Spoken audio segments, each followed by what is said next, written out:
Here with the 2016 Olympian, Shelby Houlihan. All right, Shelby Houlihan. Shelby Houlihan getting it done. Houlihan's in position and looks really good. Houlihan looks really smooth right now. Look how poised Shelby is. 4:24.17. Houlihan just on another level from her teammates. And we are pleased to be joined by two-time American record holder. She's got 13 U.S. titles. It's Shelby Houlihan. It's interesting when you think about the success that she had, because to her core friends, she's just Shelby. My goal going into 2021, I was there to try to medal and try to win. That's ultimately what I wanted to do. Shelby Houlihan's positive drug test that's going to keep her out of the Olympics, out of the Olympic trials, and banned for the next 4 years. On January 14th, 2021, I received an email from the Athletics Integrity Unit informing me a drug testing sample that I provided on December 15th, 2020 has returned as an adverse analytical finding for a steroid called nandrolone, and that I was therefore subject to an immediate provisional suspension. On June 11th, I received the news that the Court of Arbitration did not accept my explanation of what had occurred and has subsequently banned me from the sport for 4 years. Shelby was the belle of the ball leading all the way up until this moment. She was the next big chance to get an Olympic medal in distance events. As it stands, she's banned until the beginning of 2025. I think what's not explained enough about the ban or talked enough about the ban is not a competition ban. It's a sanction ban. Not only do they take the competition away, but it's like you can't be involved in the sport. Ultimately, when I found out that I was banned, I just kind of felt like really broken. I didn't know how to move forward. Like I got really kind of suicidal for a while. I couldn't even picture the future. Like it was just black. I was just like, I don't think I'm gonna get through this.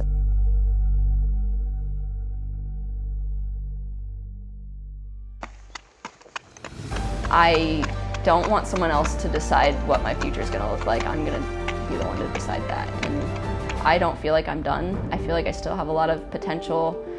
I still feel like I can run faster than what I've run. I still want to find out what that looks like, and I'm gonna be the one to decide when my career's over.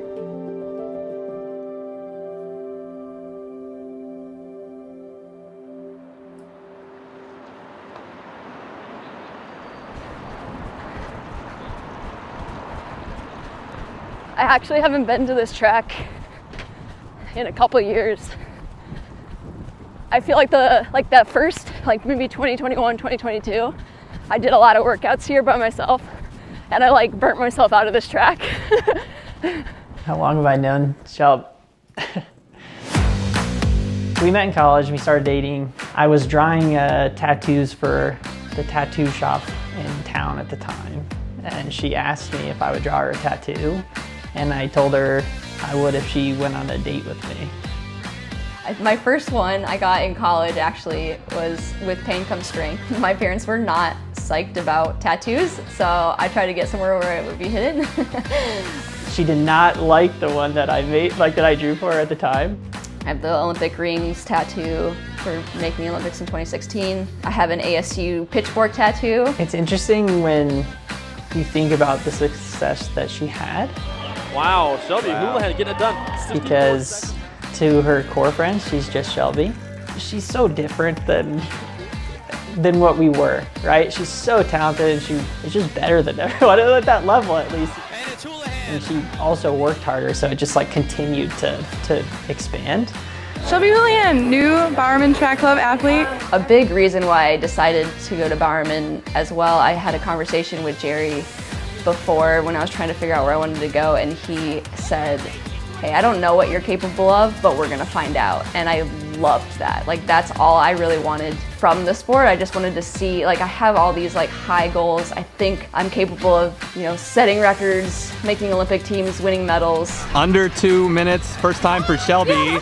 Shelby 800, baby! When he said, hey, we're gonna figure out what you're capable of, I was like, I'm all in. That sounds awesome. Shelby's work ethic, it was relentless, I would say. In many ways, like, she kind of set the tone for everybody. If you were to ask me, like, how do you describe Shelby? I would describe Shelby as like Bowerman's like sharpest knife. Like, that's really who she was. Shelby straight to the front right away. Was that the plan for you? Going into 2021, obviously 2020 was hard with COVID and everything, but we were still able to have somewhat of a season. I was able to re-break the 5K American record and run 14:23. What is the trouble? Is you think you have time? I felt like at that point I was the fittest that I'd ever been, especially like taking that and going into 2021. I felt super fit. I had the confidence from 2019, like really feeling like I finally do belong at this level. So my goal going into 2021, I was there to try to medal and try to win. That's ultimately what I wanted to do. I love all the ducks on your dashboard. I know. That's like a Jeep thing. I don't know if you know. Yeah. So it's like, I always love when I come out and like, just there's a duck waiting for me to get ducked. My first one actually was the day I found out I got banned. Oh, wow. Went camping at like the Salt Lakes, and I was kind of walking around, and I came back and there was a duck on my door handle, and I was like, I'm keeping it. I didn't know, I had not heard of it before, and then it was just like, yeah, like an explanation of like, you got ducked, and I was like, yeah, I don't know, a little bit of a brightness in a bad day. But. So it was January 14th, 2021. I had just finished a run, and me and Carissa, and I got this email on my phone that said like, urgent, confidential, from the AIU, and I was like, oh, weird, like, we'll see what this is. And I opened it up and was reading it and was like, you're provisionally suspended. You have a positive test, essentially is what it's saying. You know, you have 7 days to respond and tell us like how this happened.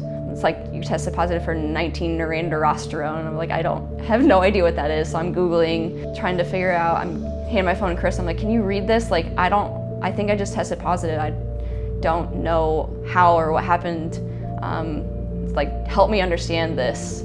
And so she's reading it and she's like, I have no idea what this is saying. Like, I don't know. And so, you know, I'm in a panic at this point. I'm very scared. So I call my coach, Jerry. I'm trying to tell him what's happening. I can't get it out. I'm just like sobbing. After like 5 minutes, I finally like, I tested positive and I don't know how. I don't know what happened.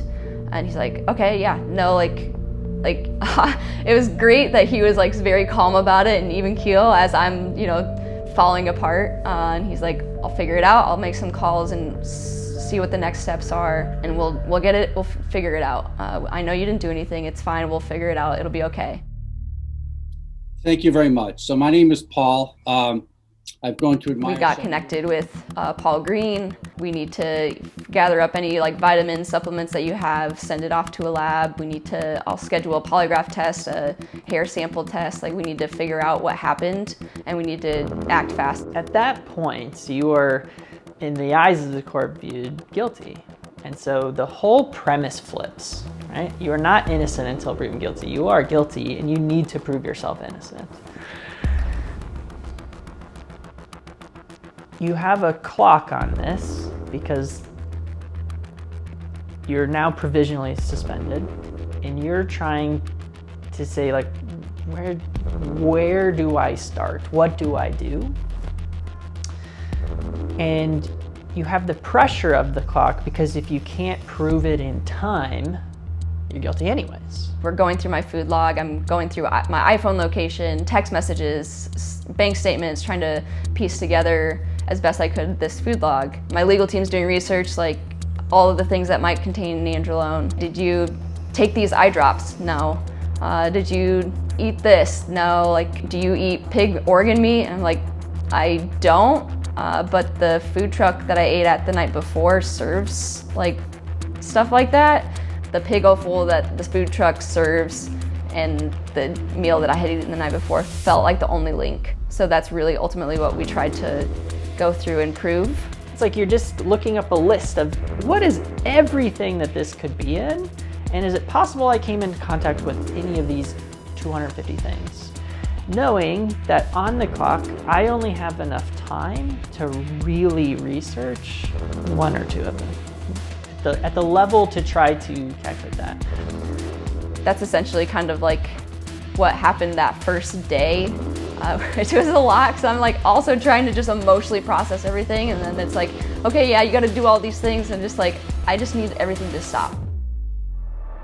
It just kind of kept going from there. Everything moved really quickly until it just like didn't. We got everything in as fast as we could, and then just sat on it for 5 months. And ultimately that's when we decided to take it and skip the first trial with the AIU, go straight to Court of Arbitration. On June 11th, I received the news that the Court of Arbitration did not accept my explanation of what had occurred and has subsequently banned me from the sport for 4 years.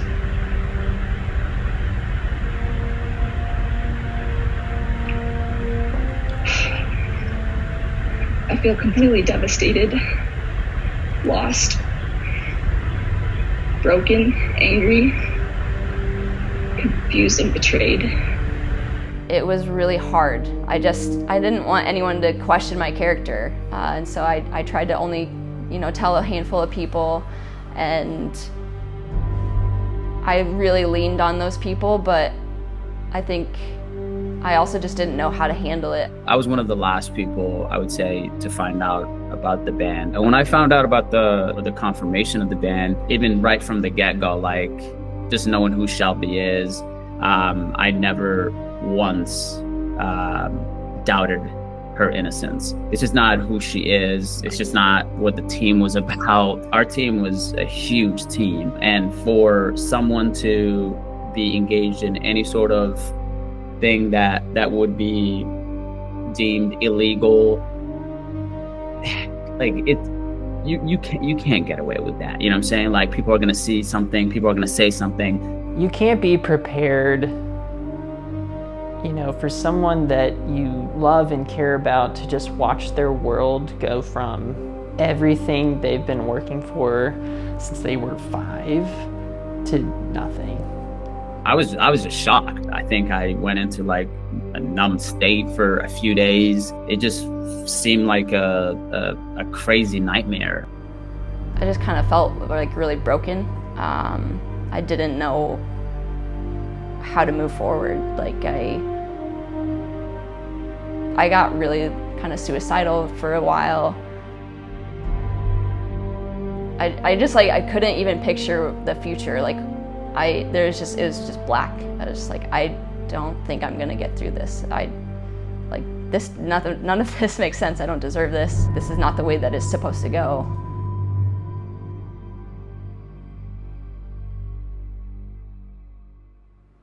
Ultimately, really just like leaned on my friends and my family. Riley was great through that. We went on a road trip, and he was just like, just take it day by day.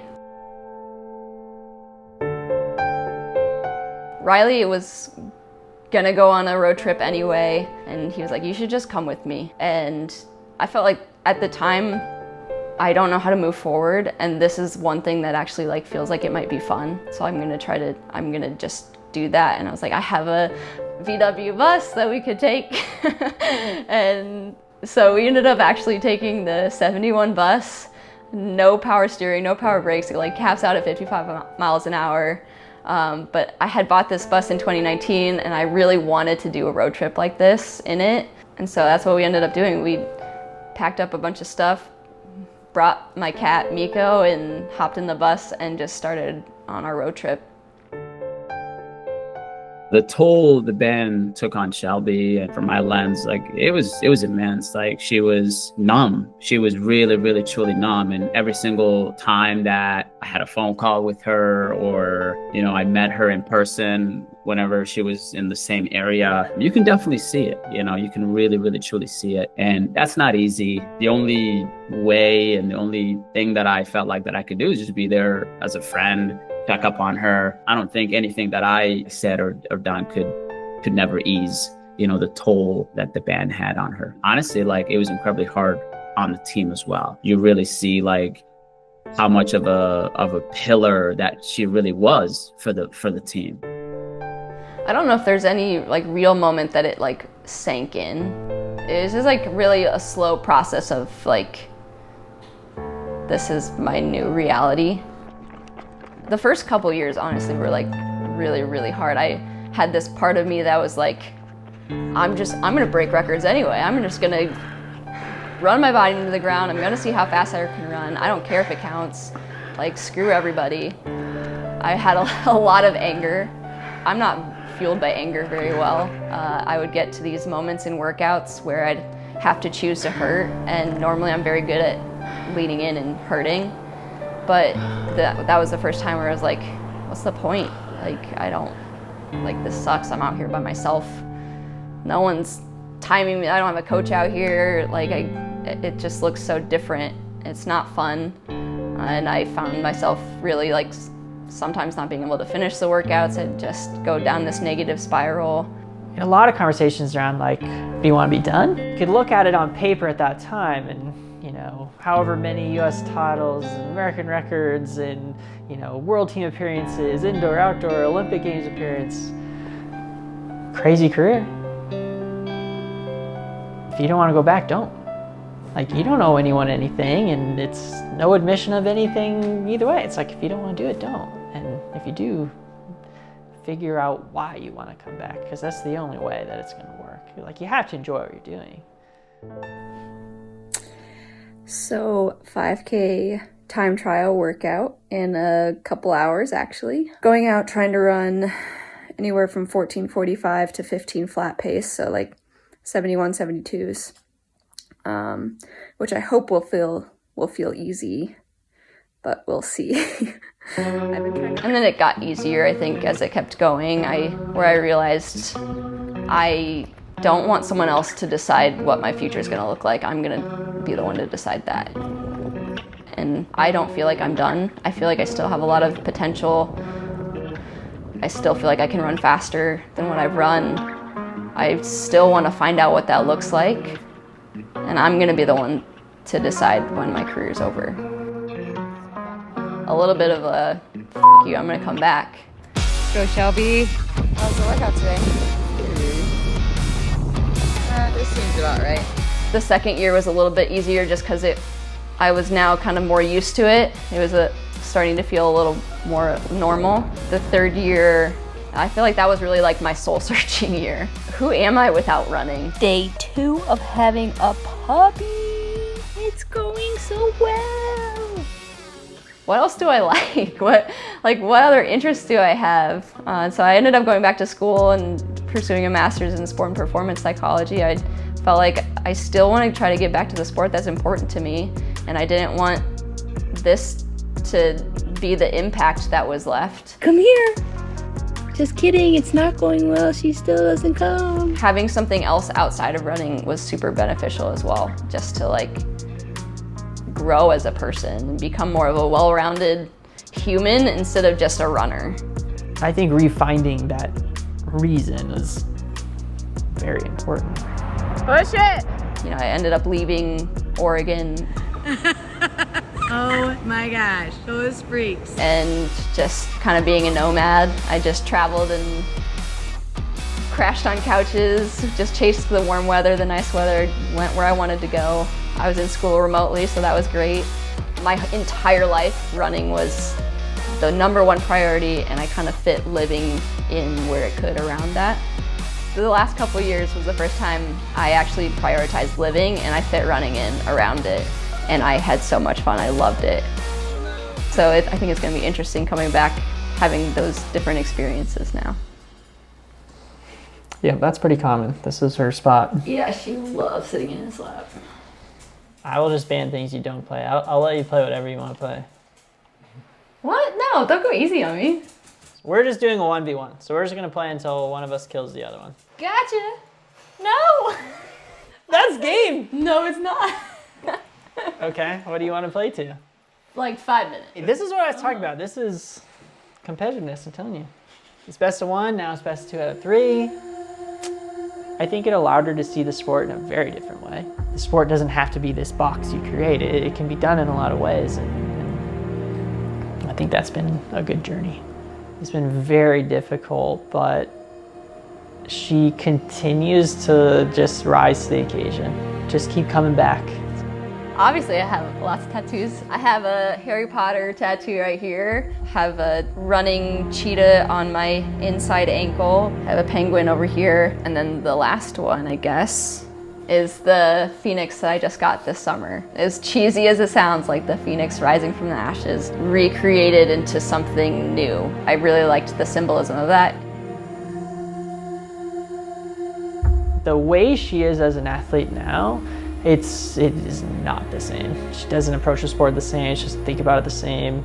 She's not the same off the track anymore. I think that strength has kind of come over into her whole life, and I think that makes her a way scarier athlete.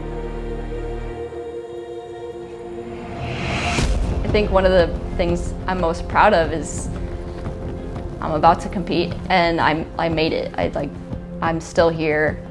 I would say I'm doing better even than I was doing 4 years ago. I feel like I thrived through this, honestly. And I think I'm really proud of how I handled everything. Yeah, it was a pretty good workout for how not great I felt. I'm very happy with that one. I think training's been going really well. I've been healthy for 4 years. I never stopped working out, I never stopped training. I've really been focusing on trying to make myself into like this aerobic monster the last 4 years. I feel like I did a fairly good job of it. Even when I'm not feeling good, like consistently, I feel strong. I think it's going to be very, very interesting to see her racing. It's just a different person. I have no idea what shape I'm in. I have very high goals for myself. I really want to just like come out swinging. Yeah, she's an incredible athlete, and I'm just definitely excited to see her run on the tracks, like with joy, enthusiasm, like just with the same type of energy that she had before the ban. We've not even sort of seen her best, and I think what's scary is I think she's better now than she ever was. She's got her records and her things, and she will be better than them. It might not be day one, it might not be month one, it might not be year one, but it'll come. And what I can tell you for sure is you look at her workouts, you look at her logs, she posts them, they're all public. They're insane. It's like, okay, if she puts it together, that's pretty scary. I think that's super exciting for the sport. I would love to come out and run the world record in the indoor mile. I think BU would be awesome. I just really like that track. In my mind, I'm like, I want to run 4:10. I think the record's like 4:13. Would love to make the US indoor team, US outdoor team. Yeah, when I step on the line, I think for the first time, I think all of the emotions are definitely going to be there leading up to it, but my hope is that when I step on the line, I'm fired up and I'm ready to rip.